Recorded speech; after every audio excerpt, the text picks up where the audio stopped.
Assalamualaikum warahmatullahi wabarakatuh. Perkenalkan, nama saya Edita Alma Erlianggi, NIM 1714517 dari kelas PDN 4B.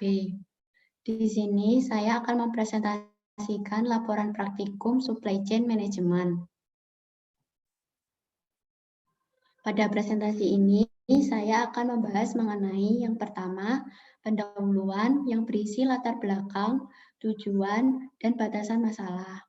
Dilanjutkan, isi dari makalah 1 yang berjudul Supply dan Distribusi LPG di PT Pertamina Persero, Depot LPG Tanjung Perak, Surabaya. Lanjut dengan makalah 2 yang berjudul Analisis Forecasting Kebutuhan Base Oil di PT Pertamina Lubricants Production Unit, Gresik. Dan yang terakhir, flow fisik dari makalah 1 dan 2.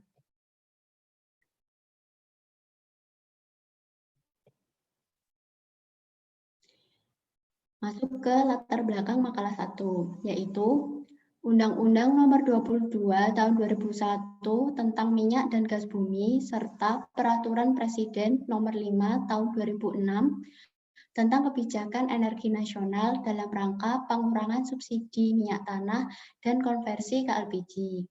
Dengan adanya peraturan ini, konversi minyak tanah ke LPG membuat penggunaan LPG semakin meningkat. Ditambah lagi dengan jumlah penduduk Indonesia yang terus bertambah setiap tahunnya. Pemerintah menunjuk PT Pertamina Persero, khususnya unit bisnis domestik gas, bertugas untuk mengatur kegiatan operasional penanganan LPG, mulai dari penerimaan, penimbunan, dan penyaluran LPG agar LPG tersebut sampai ke tangan konsumen dengan tepat waktu dan tepat mutunya. Latar belakang makalah 2, PT Pertamina Lubricants merupakan salah satu unit bisnis PT Pertamina Persero yang bertugas untuk memproduksi pelumas bagi kendaraan dan industri, di mana pelumas sendiri merupakan hasil blending antara base oil dan aditif. Maka di setiap production unit harus mempersiapkan kebutuhan kedua bahan baku tersebut agar bisa memproduksi pelumas. Mengingat pertambahan jumlah penduduk yang terus meningkat, ditambah penggunaan kendaraan yang terus meningkat pula, maka permintaan pelumas akan meningkat juga. Oleh karena itu, perlu dilakukannya peramalan kebutuhan bahan baku agar bisa memenuhi permintaan dari konsumen. Tujuan penulisan dari makalah 1 yaitu untuk mengetahui sistem suplai dan distribusi LPG di PT Pertamina Persero, Depot LPG Tanjung Perak, Surabaya. Sedangkan untuk makalah 2 bertujuan untuk mengetahui kebutuhan base oil pelumas selama 5 tahun yang akan datang di Production Unit Gresik. Batasan masalah untuk makalah 1 yaitu khusus sistem suplai dan distribusi produk LPG di PT Pertamina Persero, Depot LPG Tanjung Perak, Surabaya.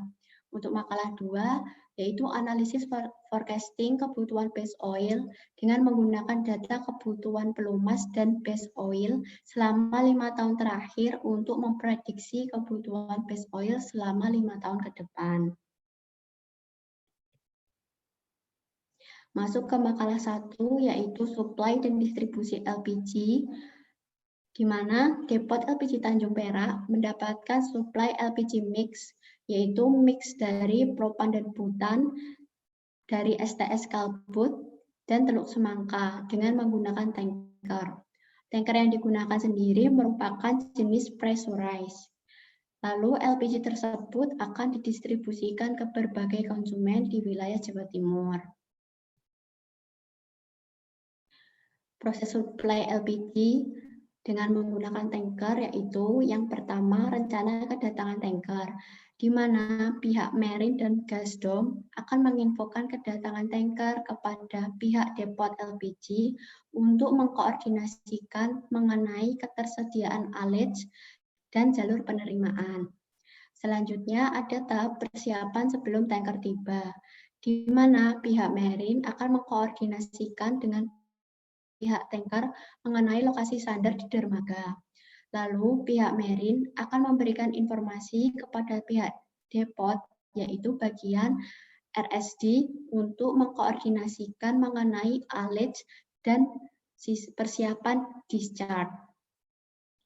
Selanjutnya yaitu persiapan saat tanker tiba, di mana pihak tanker akan menghubungi pihak Marine bahwa tanker tersebut siap sandar. Lalu pihak Marine akan menginfokan hal tersebut kepada Operation Head Depot untuk mengkoordinasikan masalah fasilitas sandar di dermaga, discharge, dan alerts tangki timbun. Setelah itu, persiapan setelah sandar, yaitu loading master memeriksa dokumen perhitungan muatan LPG serta memeriksa kualitas dan kuantitasnya. Jika sudah bisa diterima, lalu loading master akan mempersiapkan jalur penerimaan mulai dari dermaga hingga ke tangki timbun. Selanjutnya, pada proses pembongkaran, pihak receiving, storage, and distribution, terutama pihak control room, akan terus memantau kondisi pemompaan pada kegiatan pembongkaran. Pada kegiatan pembongkaran ini juga ditambahkan odor atau pembau pada LPG mix tersebut sebelum dimasukkan ke tangki timbun. Lalu kegiatan yang terakhir yaitu kegiatan setelah pembongkaran, di mana pihak loading master akan menghitung R4, yaitu selisih angka antara ship figure after discharge dengan actual receive yang telah diterima di tangki timbun. Setelah semua dilaksanakan, akan dilakukan proses penandatanganan dokumen. Selanjutnya yaitu prosedur distribusi LPG dengan skid tank, di mana skid tank ini akan menyuplai LPG tersebut ke SPBE yang ada di Jawa Timur. Supir skid tank diharapkan untuk membawa dokumen berupa KIM atau kartu izin masuk dan SPA, surat perintah angkut yang telah disetujui oleh pihak Gasdom. Dokumen ini akan diserahkan kepada petugas depot, lalu petugas depot akan memberikan loading order dan surat perintah isi kepada supir skid tank. Lalu akan dilakukan tahap pemeriksaan oleh pihak HSE dan security, di mana yang diperiksa merupakan kelengkapan dokumen kendaraan, APD yang ada di skid tank tersebut, serta kondisi dari skid tank itu sendiri. Setelah itu dilakukan penimbangan dari skid tank yang kosong tersebut. Lalu akan dilaksanakan proses pengisian, dan setelah proses pengisian selesai akan dilakukan penimbangan dari muatan skid tank tersebut. Jika muatan tersebut melebihi LO, maka akan dilakukan evakuasi, yaitu skid tank akan dipindahkan ke evacuation pump. Setelah itu, tahap yang terakhir yaitu penyegelan dari skid tank. Bukti dari penyegelan skid tank tersebut akan berupa surat BPP, yaitu bukti penyerahan produk. Setelah itu, skid tank akan masuk ke gate pass, di mana petugas gate pass akan memberikan SPP, surat pengantar pengiriman, dan loading order. Lalu skid tank bisa mengantarkan LPG tersebut ke SPBE tujuan. Selanjutnya yaitu prosedur distribusi LPG dengan tabung, di mana tabung ini akan diangkut oleh truk agen. Supir truk diharapkan membawa dokumen surat jalan dan kartu izin masuk, di mana surat-surat ini atau dokumen-dokumen ini akan diserahkan kepada petugas, lalu petugas akan memberikan loading order kepada supir. Setelah itu dilakukan pemeriksaan oleh pihak HSE dan security untuk memeriksa APD, kondisi truk, serta dokumen kendaraan. Selanjutnya, truk akan masuk ke gate pass, di mana petugas gate pass ini akan menghitung jumlah tabung, apakah sesuai dengan loading order yang ada atau tidak. Lalu dilakukan proses pengisian tabung ke unit filling mesin yang ada di filling point. Pada saat proses pengisian ini, dilakukan juga pengecekan tabung, yaitu berupa pengecekan kadaluarsa, proses kebocoran, serta kecacatan tabung itu sendiri. Setelah itu, setelah selesai proses pengisian, maka tabung-tabung tersebut akan kembali dimuat pada truk. Setelah dimuat, petugas akan memberikan cap atau tanda di loading order berupa tulisan telah dimuat. Lalu, pihak petugas sendiri akan memberikan BPP, yaitu bukti penyerahan produk kepada supir truk. Lalu supir truk akan masuk ke gate pass, di mana petugas gate pass tersebut akan memberikan SPP, yaitu surat pengantar pengiriman.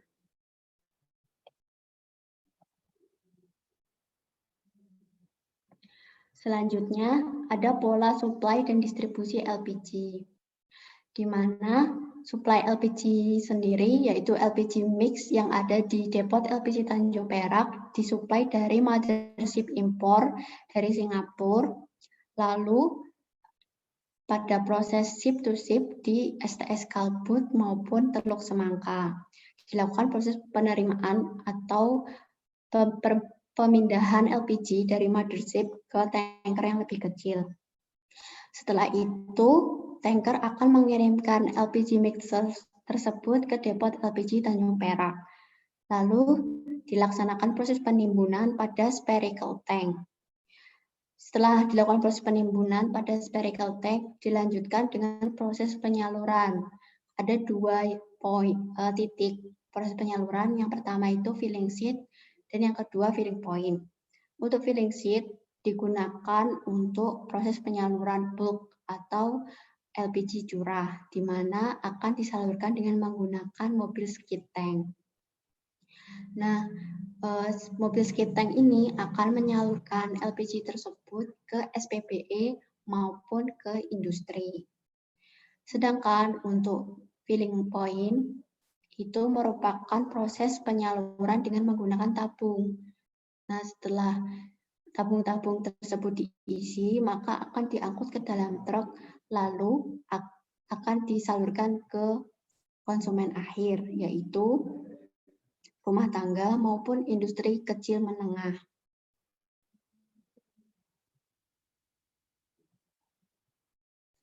Lanjut ke makalah 2, yaitu analisis forecasting kebutuhan base oil di production unit Gresik. Untuk melakukan forecasting, hal pertama yang harus dilakukan yaitu melakukan uji kolerasi dan regresi, di mana uji ini untuk mengetahui keterkaitan atau hubungan antara dua data. Data yang digunakan di sini merupakan data throughput pelumas 5 tahun terakhir, serta data throughput base oil. Setelah di-running pada Minitab, akan diperoleh hasil regresi dan kolerasinya. Hasil regresinya ini merupakan rumus untuk memperoleh forecast dari base oil dengan menggunakan data forecast pelumas. Selanjutnya, untuk kolerasinya sendiri dapat dilihat bahwa kolerasi dari antara data throughput pelumas dengan data throughput base oil memiliki hubungan yang sangat kuat. Lanjut ke uji normalitas. Uji normalitas sendiri merupakan uji yang digunakan untuk mengetahui apakah data yang kita gunakan berdistribusi normal atau tidak. Setelah di-running di Minitab, akan diperoleh grafik seperti berikut dan akan diketahui p-value. Di sini p-value-nya bertulis lebih dari 0,15, di mana p-value yang lebih dari 0,05 memiliki data berdistribusi normal, sehingga data tersebut bisa lanjut ke tahap selanjutnya. Tahap selanjutnya yaitu uji pola data throughput pelumas untuk mengetahui metode apa yang cocok digunakan pada data throughput pelumas tersebut. Setelah di running di Minitab, diperoleh bahwa data grafik dari throughput pelumas adalah sebagai berikut. Grafik ini menunjukkan bahwa data throughput pelumas ini memiliki pola tren, di mana pola tersebut menunjukkan adanya garis lurus maupun kurva mulus. Hal ini dapat diketahui dari adanya penurunan maupun kenaikan.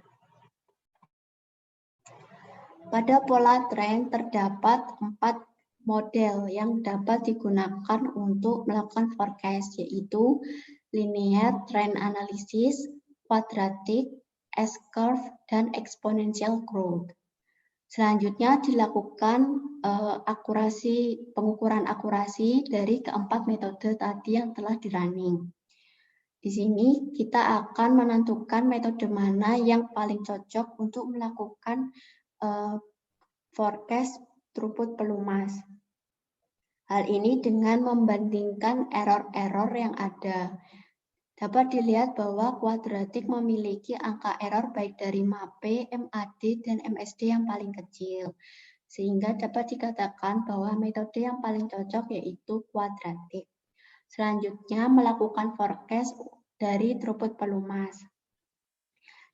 Dengan menggunakan metode kuadratik tadi, dan menginputkan throughput pelumas, maka diperoleh hasil forecast pelumas selama 5 tahun yang akan datang, mulai dari tahun 2019 sampai 2023. Data ini lalu diinputkan pada rumus regresi yang telah kita ketahui tadi sebelumnya, yaitu dengan memasukkan forecast pelumas ke dalam pelumas ini. Dengan begitu, dapat diperoleh hasil forecast base oil dari tahun 2019 sampai 2023 yang kita cari. Selanjutnya, pola supply dan distribusi base oil yang ada di production unit Gresik. Base oil dan aditif yang ada di production unit Gresik ini mendapat suplai dari RU4 Cilacap dengan menggunakan tanker. Nah, setelah diterima, base oil dan aditif tersebut akan disalurkan dengan menggunakan pipanisasi ke tangki timbun yang ada di production unit Gresik. Dari tangki timbun tersebut akan dilakukan proses blending atau pencampuran antara dua bahan tersebut sehingga menghasilkan produk pelumas. Di mana produk pelumas ini akan dikemas menjadi 3 jenis, yaitu dalam bentuk drum, dalam bentuk litos, dan dalam bentuk bulk atau curah. Proses penyalurannya untuk drum dalam bentuk drum dan litos sendiri akan disimpan atau disalurkan pada gudang Nusantara, di mana di gudang Nusantara tersebut nantinya akan dilanjutkan ke sales point pelumas itu sendiri, seperti retail maupun SPBU. Untuk pelumas dalam bentuk bulk atau curah akan didistribusikan dengan menggunakan mobil tangki ke industri yang memesan. Selanjutnya yaitu adanya flow fisik dari makalah 1 maupun makalah 2. Untuk produk LPG mix akan disuplai dari gasdom atau gas domestik, di mana gasdom ini akan mengurus pemenuhan kebutuhan LPG mix. Selanjutnya LPG ini akan diterima di depot LPG. Pada proses penerimaan ini akan dilakukan pemeriksaan kualitas dan kuantitas. Apabila sudah sesuai dengan ketetapan, maka LPG mix ini akan ditimbun di depot LPG. Depot LPG sendiri selanjutnya akan mendistribusikan LPG mix tersebut dalam merek dagang LPG, di mana pendistribusian ini dilakukan ke pihak SPBE maupun industri. Untuk produk base oil dan aditif didapatkan dari refinery, di mana refinery ini akan mengirim base oil dan aditif ke penerimaan LOBP. Setelah diterima, akan diperiksa juga kualitas dan kuantitasnya, lalu dilakukan penimbunan di LOBP tersebut. Untuk base oil dan aditif ini akan dilakukan blending atau pencampuran sehingga menjadi produk jadi berupa pelumas. Nah, pelumas ini lalu akan didistribusikan juga ke industri dan gudang Nusantara. SPBE, industri dan gudang Nusantara ini merupakan customer dari depot LPG maupun LOBP. Customer ini akan melakukan pembayaran sesuai dengan pesanan yang dilakukan.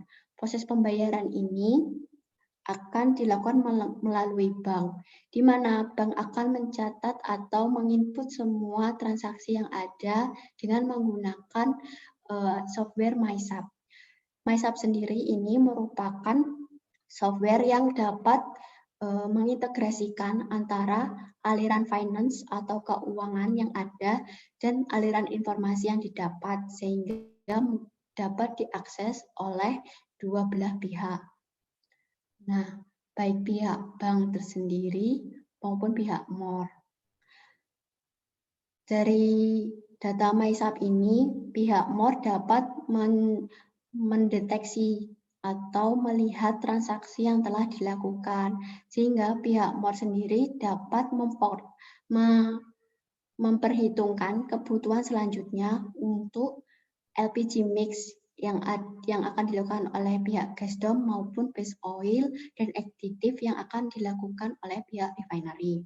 Serta MOR akan membayarkan hasil pendistribusian LPG mix dan base oil dan aditif ini kepada supplier yaitu Gasdom maupun refinery itu sendiri. Sekian presentasi dari saya, ada kurang lebihnya mohon maaf. Wassalamualaikum warahmatullahi wabarakatuh.